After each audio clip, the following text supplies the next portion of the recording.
strong in the current meta. The rest of the composition kind of stock standard, even from what we were seeing in an era with lane swaps. Alistar now the response to Rell. So while top lane feels like, oh, it could be this crazy. Maybe a bit more action here on the bottom side. Elyoya on the way in, SkewMond ready to cover with the red buff. Caps free stacking that Q. Q3 will be big here. Elyoya now in trouble, forced to flash out. Follow-up now coming in from Caps. He should be able to snap back and finish it, but the shield is there just in time for Elyoya. A little bit more damage coming in bot lane, stun fall. Nice interrupt from Alvaro, but he punts back and forth to flash away. Flash forward, de-ignite, one more auto's gonna do it. First blood to Labrov. And that is the G2 bot lane we've been hoping for. Finally, without the lane swaps, they're able to show why they're such a good bot lane. And 2v2 kill MKOI's bot lane.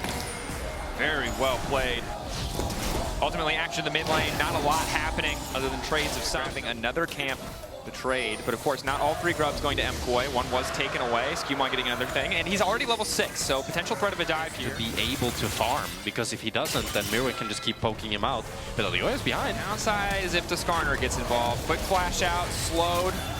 Root now comes in. Myrwn, does he have the follow-up damage to take down Broken Blade? Alvaro here as well. Surely the Gwen will fall. Knocked back, Myrwn to finish it. I believe that will be Grub's Niche, yeah. One up. It's going to be 2 Drakes going over to G2 though, and Hansama. The rest of the team wants to cross map bot side. Powered blast cone. Wants to try to protect Broken Blade with. Caps now chasing, knockback is good. Arcane smash into the ulti, quick shutdown. And that is the punishment of blowing that flash earlier from Broken Blade. Myrwn gets caught, no way out, and it's a beautiful cross map from G2. Definitely plays the cross maps and how well G2 has played around Caps, and he's also shoving in his own right. Pretty yeah. I mean, we've been watching this since Worlds last year. Ooh, Caps looking for a solo bolo here. Caps looks like he might find a solo bolo here. Freeze frame, Jojopyun going golden, dashing over. Gets a little bit tricky with it. It won't manage to survive. Broken Blade now trying to chase. Myrwn bringing out the ulti. The blast cone not too effective, but one more stack. The Q's in. Myrwn holding on. Dashes back with the weirding. Here comes Elyoya. Probably can't get anything, but looks menacing. Saves his top lane. And it's the fancy feat of MKOI solo laners here that allow both Jojo and Yone good, fun, interactive. This is the point though. Again, he crosses level 13, 1.5 to 2 items. It's so impossible to play. Jojo just has to run. His tower does not protect him, and G2 at the same time are starting the objective. Gwen on the way in, 4K getting lower. This might end up being a little bit of a flip. TP. Broken Blade off to the side, 3K. Can't afford to let it get too lower. It'll be the 50-50, but there's Labrov finding the engage. Caps now ready to follow. Where's the ulti gonna go? Quick locket now coming out. Caps trying to find a way and needs to get the Q3 stack. Alvaro in trouble. Will just get instantly cut down. Q3 there for Caps as well. SkewMond, sights set. The Otacon, Elyoya not in fast enough. Caps to the Q3. Can commit. G2, how far do they want to go? The Sun Disc is there.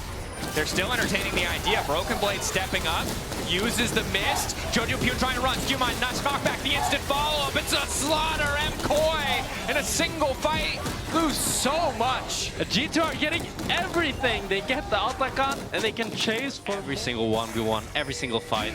He wants so much. It's beautiful to see.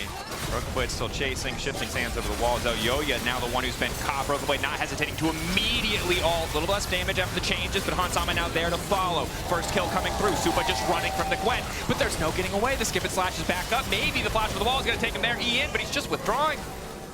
Just a bit of extra pocket money. And it feels so bad for MKOI. They try their hardest, but despite it all, they're going to lose the tier 2 top. They're going to lose 2 in the fight. And because G2 can just start Nash. You talked about scaling and the power that like an Azir could have. Now there's a massive gold deficit, so that's one part of it, but every time Caps trades ultis with Jojo, he's trading up. This Nash is gone. SkewMond using the ulti to zone them away. Labrov ready to follow. Q-stun just taking a bit of time, not sure if he wants to keep pushing. Caps at least going to use this minion. Q3 in. This was a bit over-eager, okay. It's a 3-level lead. Is that a caster curse? Nope. Because yeah, Caps is just having fun. 3-level lead. Game 1, looking a little bit cooked. It is luckily a best of 3. MKOI will be able to go back to the drawing board. Might be able to find Broken Blade here. A lot of CC there. Does it stop Gwen? They've outscaled. Now they have no damage. Gwen healing everything. Broken Blade with more health than he started with. Jojopyun finally getting involved in the fight. Maybe it's enough, but now all of G2 have arrived. Caps stacking his Q off to the side, but Hansama autoed that minion, so he doesn't have a Q3. Luckily, they're hilariously far ahead, so it will not matter, but as someone who's played Yone, that would be very annoying. It's a slaughter for G2. These solo laners are just so damn strong. BB, he can 1v3. Caps, he can 1v3. And MKOI have nothing to stop it as Labrov engages onto Jojo. Jojo finally has design, just immediately has to use it. Myrwn, his first team fight where he's allowed to get involved. And only manages to chunk out Labrov. Does sidestep, flashing away, getting away from SkewMond, but G2 and Caps just continuing the siege. Broken Blade already in the bottom lane with another wave ready to go. MKOI cannot defend all of these towers. I do believe G2 will have to base here. Although BB is just looking to go for more with the support of Caps. And I think they can 2v4. Myrwn has no ult. I think you're right that they can 2v4. Now, Perma CC might make the difference, but again, Elyoya ulted earlier, so Broken Blade just keeps going. Gwen is immune, baby. 2v4! Gwen is immune. 2v4! Okay! Yone, strong champs, we've learned firsthand. Strong pilots, no doubt. MKOI, infuriating. Again, at this point, they're at a 12k gold deficit. There's nothing they could have done. And certainly not taking the against game. Yone and Gwen. G2 ready to end. It is a best of 3. MKOI will have the chance to fire back, but they're certainly being sent back to the drawing board. G2, first win of the season, knocking MKOI down. Caps looks so damn good right now. I'm loving this glow up for him, and I'm super excited to see a more aggressive side laning Caps throughout the split. Look, awesome game 1, game 2 right around the corner. We're going to head to a quick break. Don't go anywhere. More League of Legends right after this.